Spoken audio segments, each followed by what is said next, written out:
Breaking, Army whispered Jeza and Zek fainted. Takunda Mabika here, Southern Africa Breaking News SABN, where the truth leaks before it trends. Like, comment, subscribe, and follow if you're watching on Facebook. A quiet storm is brewing behind Zimbabwe's power curtain. Insiders tell us that top army generals held a private meeting this week, and the key word on the table was, one general leaned forward and said something that shook the room.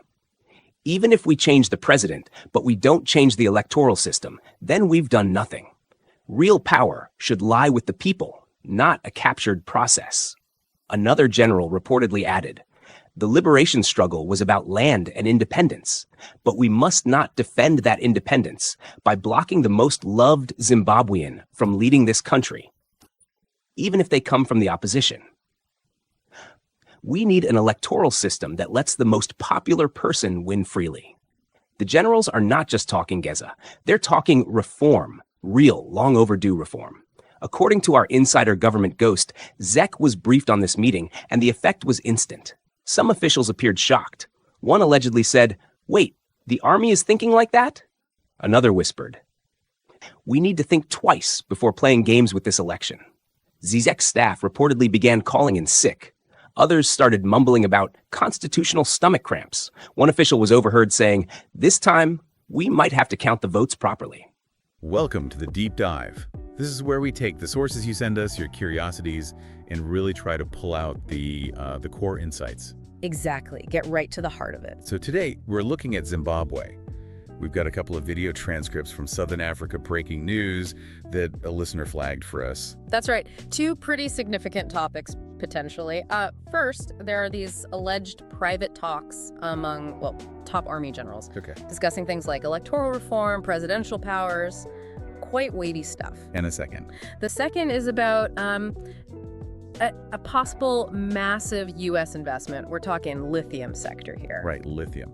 Okay, so our mission, as always, is to unpack what these developments might mean for Zimbabwe. What are the key takeaways for you listening? Let's get into it. Okay, let's start with that first one, the Army Generals meeting. The core claim, it seems, is that these high-ranking military figures met privately. And electoral reform was right there on the table. I mean, that in itself is pretty striking. It really is. And the video transcript shares some alleged quotes, which give a sense of the reported thinking. Like what?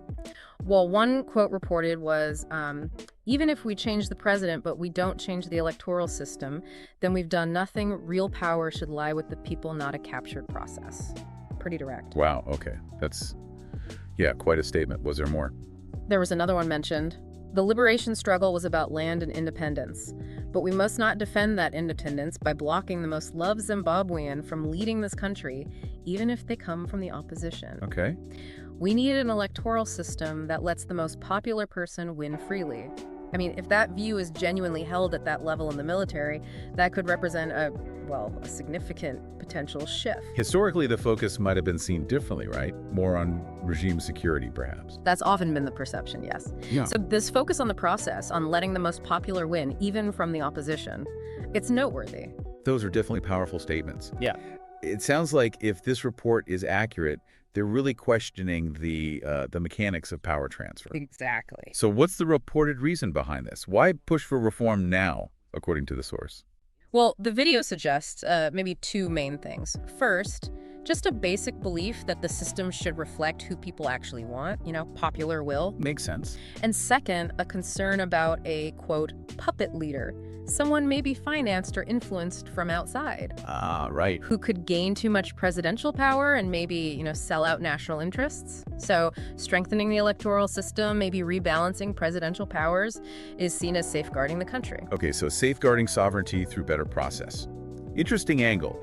Now, if this kind of talk is happening reportedly within the military, yeah, how did the existing government structures react? The video mentions EC, the Electoral Commission, and this government ghost figure. Right, presumably an insider source.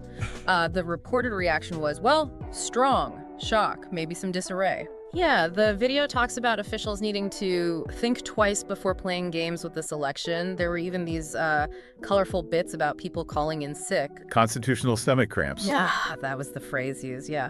And this idea floated in the report that maybe they'd actually have to count the votes properly this time. So a contrast between the Army's alleged desire for transparency and maybe some nervousness elsewhere. That's the picture painted, yes.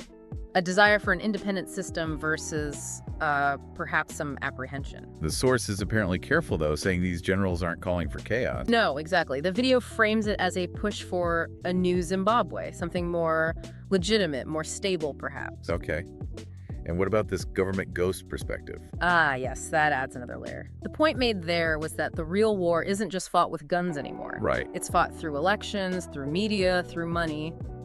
It suggests a pretty sophisticated view of how power works today, beyond just the military side of things. So the source itself, Southern Africa Breaking News, they position themselves as supporting peace transparency. Correct. And they state their sources believe Zimbabweans deserve to know about these, high-level discussions. So for you listening, if you want that quick but deep understanding of potential shifts, this offers a acclaimed look behind the scenes at Zimbabwe's political thinking. Albeit alleged and based on their specific sources, of course. Absolutely.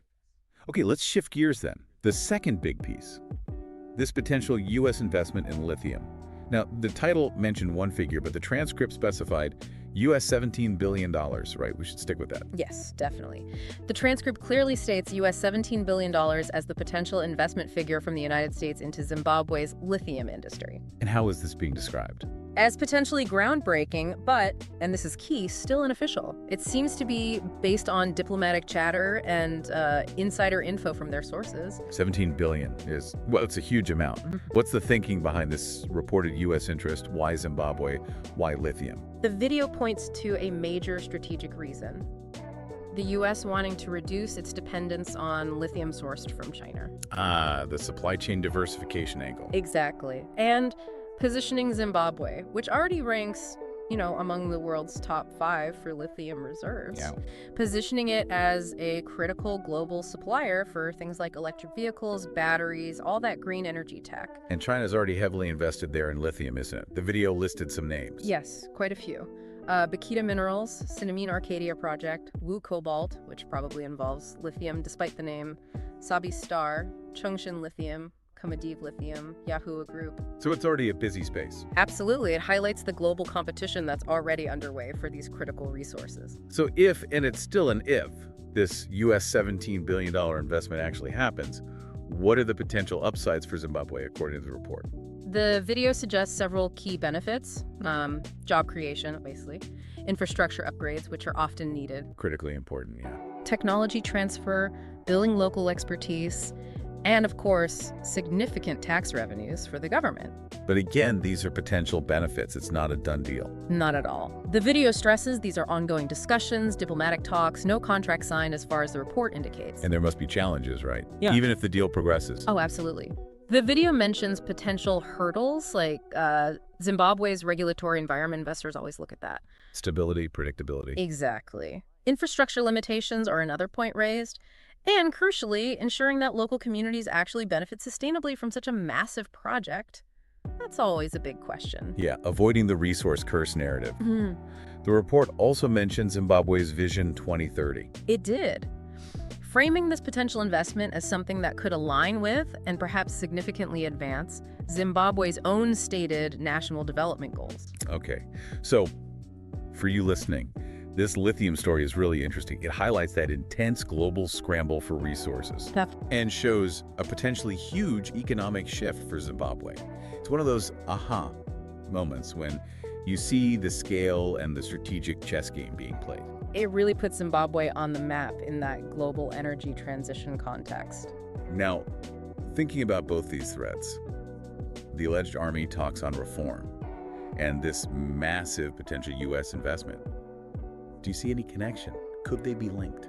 That's a really interesting question to ponder. I mean, you could speculate, couldn't you? How so? Well, could a move towards, say, more stable, transparent politics, the kind potentially hinted at by those alleged army discussions, make Zimbabwe a more attractive place for big foreign investments like this U.S. one. Creates a better investment climate, potentially. Yeah. Less risk. Potentially, yes.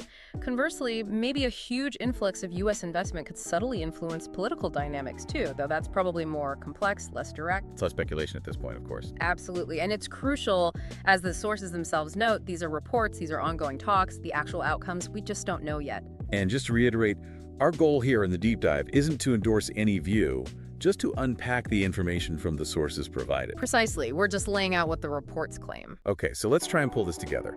We've explored two potentially major developments in Zimbabwe based on these reports.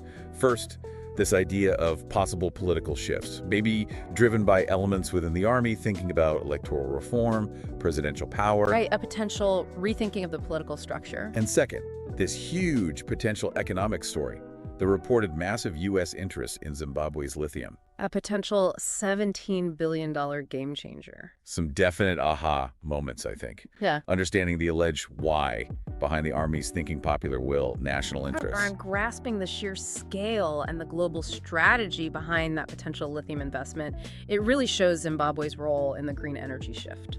And hopefully, for you listening, this deep dive is giving you that quick, clear, but still thorough overview, straight from the information in those sources. I think so. So maybe a final thought to leave you with.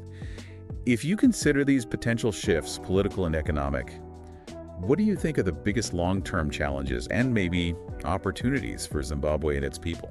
Yeah, and what questions does all this raise for you about the region's future, about that global competition for resources and influence? Lots to think about. Indeed. Thanks for taking this deep dive with us.